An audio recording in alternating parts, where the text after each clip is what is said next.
산파가 핏덩이를 받아들고 고개를 떨구었습니다. 또 따님이 옵니다. 정대감이 천둥 같은 목소리로 소리쳤습니다. 또 계집이라니! 이 집안이 망하는구나! 그는 술에 취한 채 산실로 난입했습니다. 대를 이을 아들 하나 없이 계집만 셋이라니! 정대감은 갓 태어난 아기를 낚아채 뒤뜰로 향했습니다. 그곳에는 깊고 어두운 우물이 있었습니다. 이 저주받은 것! 차라리 물귀신이나 되어라! 그는 핏덩이를 우물 속으로 내던졌습니다. 아기가 찬물 속으로 떨어졌습니다. 그때 부엌에서 빨래를 하던 늙은 종 옥분이가 비명을 들었습니다. 그녀는 황급히 두레박을 내려 아기를 건졌습니다. 아기는 입술이 파랗게 질려 있었지만 기적처럼 숨을 쉬고 있었습니다. 옥분이는 아기를 품에 안고 헛간으로 숨어들었습니다. 그날 밤 아기는 살아났지만 우물물을 들이마셔 밤마다 기침을 했습니다. 날이 밝자 정대감은 술에서 깨어났습니다. 그것이 살았느냐? 옥분이가 떨며 답했습니다. 겨우 숨만 쉬고 있사옵니다. 정대감이 비웃었습니다. 살려둬라! 대신 밥 한 술도 낭비하지 마라! 개 먹이나 주고 헛간에 재워라! 그렇게 정소희는 이름도 제대로 받지 못한 채 우물개집이라 불리며 자랐습니다. 4살 때부터 뒷간을 치웠고 6살에는 마구간을 청소했습니다. 밥은 개밥그릇에 던져졌고 잠자리는 헛간 구석이었습니다. 큰오빠 정한섭과 작은오빠 정한철은 어린 소희를 짐승만도 못하게 대했습니다. 야, 우물개집! 내 방이나 청소해! 감히 내 앞을 지나가? 차가운 겨울에도 소희는 맨발로 마당을 쓸어야 했습니다. 하지만 옥분이만은 달랐습니다. 몰래 따뜻한 밥을 숨겨주었고 추운 밤에는 자신의 옷을 덮어주었습니다. 소희가 9살이 되던 해 옥분이가 그녀를 몰래 불렀습니다. 아가씨, 나를 따라오렴. 옥분이는 소희를 염색방으로 데려갔습니다. 너를 죽이려 한 그 우물물이 내 인생을 바꿀 거야. 옥분이는 염색 항아리 뒤에 숨겨둔 낡은 책을 꺼냈습니다. 이것은 염색 비결이란다. 천을 물들이는 모든 방법이 담겨 있지. 소희가 물었습니다. 왜 이 책이 여기에 있나요? 옥분이가 한숨을 쉬었습니다. 옛날 이 집안은 염색업으로 큰 재산을 모았단다. 내 할아버지는 조선 최고의 염색장인이셨지. 하지만 내 아버지는 염색을 천한 일이라 여기고 벼슬길만 좋아했어. 그래서 이 집이 기울기 시작한 거란다. 옥분이는 소희의 손을 잡았습니다. 아가씨, 이 책을 배우렴. 그리고 살아남아라. 언젠가 이 집안이 무릎 꿇는 날이 올 게다.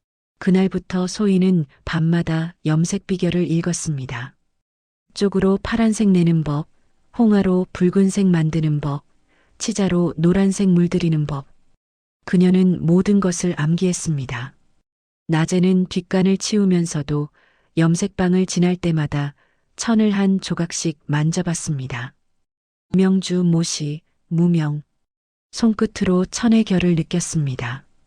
11살이 되던 해 소희에게 놀라운 능력이 생겼습니다. 천 한 조각만 만져봐도 어떤 염료를 써야 하는지, 몇 번을 들여야 하는지, 어떤 색이 나올지 단번에 알 수 있었습니다. 옥분이가 눈물을 흘렸습니다. 아가씨, 당신은 하늘이 내린 염색장인입니다. 같은 시기 정한섭과 정한철은 아버지의 재산으로 방탕하게 살았습니다. 기생집을 드나들고 노름에 빠졌으며 집안의 염색방을 저당 잡혔습니다. 염색 사업은 완전히 방치되었습니다. 하인들은 엉터리로 염색을 했고 색이 금방 바래는 천을 팔았습니다. 정대감댁의 염색천은 한양에서 가장 질 나쁜 천으로 소문났습니다. 2년 만에 모든 거래처가 끊겼고 염색방은 텅 비었습니다. 빚쟁이들이 매일 대문을 두드렸지만 두 오빠는 여전히 술과 도박만 했습니다. 결국 정대감이 급병으로 쓰러졌습니다. 집안은 빚에 허덕였고 하인들이 하나씩 도망쳤습니다. 14살이 된 소희는 용기를 내어 오빠들을 찾아갔습니다. 오라버님들, 제가 염색을 맡으면 안 될까요? 저는 천을 물들일 수 있습니다. 정한섭이 소희의 뺨을 때렸습니다. 계집년이 무슨 염색을 해? 내 할 일은 뒷간 청소다. 정한철이 발로 소희를 찼습니다. 우물에 빠져 죽었어야 할 것이 아직도 입을 놀리는구나. 소희는 이를 악물었습니다. 그날 밤 그녀는 옥분이와 함께 집을 나왔습니다. 손에 든 것은 염색 비결 책 한 권과 옥분이가 평생 모은 은자 8냥뿐이었습니다. 소희는 머리를 자르고 남자 옷을 입었습니다. 이름도 정석으로 바꿨습니다. 옥분이가 물었습니다. 아가씨, 정말 이 길을 가시렵니까? 소희가 답했습니다. 저를 죽이려 한 그 우물물로 복수하겠습니다. 두 사람은 한양 이연 뒷골목에 작은 염색방을 열었습니다. 옥분이가 손님을 끌었고 소희가 염색을 했습니다. 그녀의 솜씨는 놀라웠습니다. 쪽빛은 하늘처럼 맑았고 홍빛은 석양처럼 고볐습니다. 한번 물들인 천은 10년이 지나도 색이 바래지 않았습니다. 손님들이 몰려들었습니다. 정석 선생 솜씨가 신기에 가까워. 이 집 염색이 조선 최고야. 하지만 여자인 것을 숨기는 일은 쉽지 않았습니다. 목소리를 낮춰야 했고 행동도 조심해야 했습니다. 3년이 지나 소희의 염색방은 한양에서 유명해졌습니다. 그런데 어느 날 술에 취한 정한섭과 정한철이 염색방 앞을 지나갔습니다. 저거 우물개집 아니야? 정한철이 눈을 비볐습니다. 정한섭이 염색방으로 난입했습니다. 야! 내가 소희지? 소희가 갓을 벗자 잘린 머리가 드러났습니다. 주변 사람들이 웅성거렸습니다. 정석 선생이 여자였어? 계집이 남자 행세를 하다니! 정한섭이 소리쳤습니다. 이 천한 것!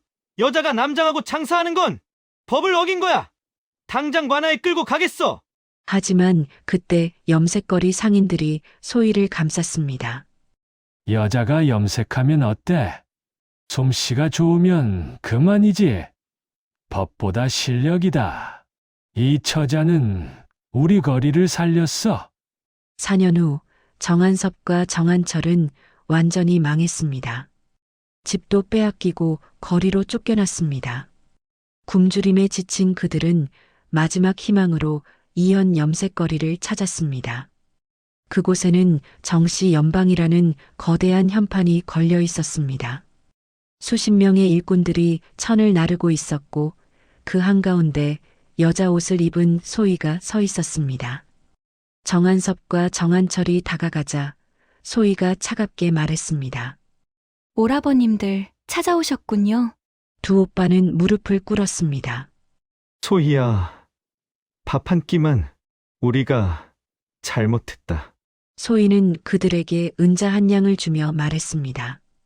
20년 전 저를 우물에 던진 아버지, 저를 짐승처럼 대한 오라버님들, 이제 그 우물물이 저를 살렸고 오라버님들을 무릎 꿇게 만들었습니다. 6년 후 소희의 연방은 한양을 넘어 조선 팔도로 확장되었습니다. 그녀는 더 이상 남장을 하지 않았습니다. 당당하게 여자의 몸으로 염색을 지휘했습니다. 사람들이 수군거렸지만 소희의 실력 앞에서는 아무도 뭐라 하지 못했습니다. 그녀가 염색한 천은 왕실에 납품되었고 임금님으로부터 염색대장 칭호를 받았습니다. 소희는 옥분이를 어머니처럼 모셨고 큰 집을 마련해 주었습니다. 옥분이가 눈물을 흘렸습니다. 아가씨, 우물에 던져진 것이 저주가 아니라 축복이었습니다. 20년째 되던 해겨울, 옥분이가 세상을 떠났습니다. 소희는 옥분이를 정성껏 장사 지냈고 묘비에 이렇게 새겼습니다. 진짜 어머니 옥분이 여기 잠들다. 장례 후 소희는 두 오빠를 불렀습니다. 이제 그들은 소희의 연방에서 허드렛 일을 하며 근근히 살고 있었습니다. 오라버님들, 기회를 드리겠습니다. 각자 작은 염색방 하나씩. 이번에는 술과 도박이 아니라 성실함으로 일구십시오. 두 오빠는 바닥에 엎드려 울었습니다. 소희야, 용서해다오. 우리가 짐승만도 못했다. 20년이 흐른 지금 정소희의 이야기는 조선 팔도에 퍼졌습니다. 사람들은 말했습니다. 정씨 연방의 주인을 보라. 태어나자마자 우물에 던져졌지만 그 물이 오히려 그녀를 살렸다.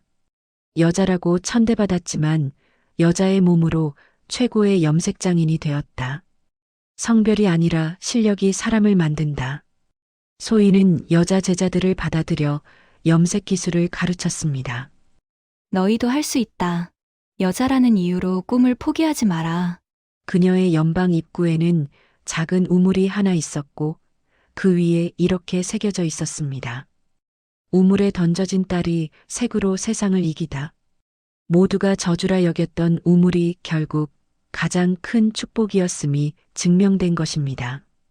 그리고 그 우물에서 시작된 정소희의 인생은 여자도 할 수 있다는 것을 세상에 증명했으며 조선 제1의 염색장인이라는 열매를 맺었습니다. 이 이야기는 어르신께 어떤 감정이 남나요? 젊은 시절 비슷한 일 겪어보신 분 계실까요? 이 이야기를 들으며 떠오른 단어를 한 단어만 적어주세요. 오늘 하루도 긴 시간 잘 견뎌내셨습니다. 오늘 밤은 어제보다 따뜻하게 주무시길 바랍니다. 구독과 좋아요 눌러주시면 또 이야기 나누러 오겠습니다.